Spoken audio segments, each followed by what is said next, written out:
Alors justement, ad littéram, en quoi ça va consister exactement? Quel volume horaire? Est-ce Mm. qu'il faut être déjà un peu un rat de bibliothèque pour apprécier ces cours-là? Est-ce que ça va être de la littérature, de la philosophie, des humanités, un petit peu de tout ça? Est-ce que voilà, tu peux nous décrire les cours Oui. dans les grandes lignes? Alors, c'est un programme qui s'adresse aux étudiants de toutes les filières. Bien sûr, on espère ou on attend, on s'adresse plutôt à ceux qui ont un goût pour la philosophie, la littérature, mais aussi le cinéma, les humanités dans leur ensemble.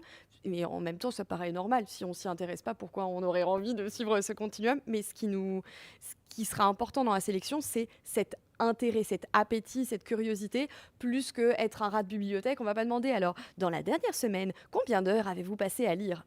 Ce volume horaire ne nous convient pas. Et alors, la spécificité de Ad Litteram, ce sont deux cours de philosophie. Le premier qui s'appelle Philosophie de l'action, qui est un cours et de philosophie politique et de philosophie des techniques, où on commence par une définition de ce que c'est que l'action, notamment avec la philosophie d'Hannah Arendt. Donc c'est un premier pas définitionnel qui ne perturbera pas ceux qui ont déjà étudié la culture générale ou la philosophie. Qu'est-ce que c'est que l'action, par exemple par opposition au comportement?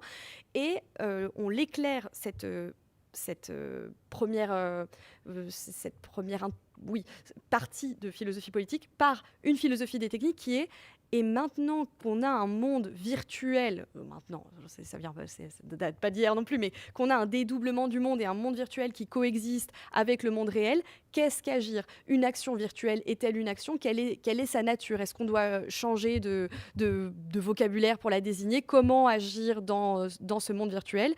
Et donc, il y a toute une partie, je ne peux pas tout développer, mais de philosophie des techniques dans la troisième partie. Chaque module est divisé en trois parties. Et donc, le deuxième module, je l'ai appelé imaginaire au pluriel contemporain. Et là, on est beaucoup plus interdisciplinaire, philo, littérature, cinéma, où la première chose, mon constat, c'était mon point de départ. Et c'était un peu comme ma condition pour rejoindre Schema.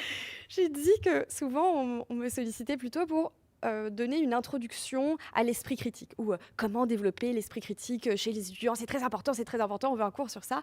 Et je pense que c'est important, mais j'ai le sentiment que ce qui manque, c'est plutôt l'imaginaire que le sens critique. Et qu'au contraire, depuis Descartes, on surinvestit le sens critique, le jugement, au point de l'épuiser, de le vider de son sens, et d'avoir complètement désinvesti l'imaginaire. C'est notamment le constat de Walter Benjamin.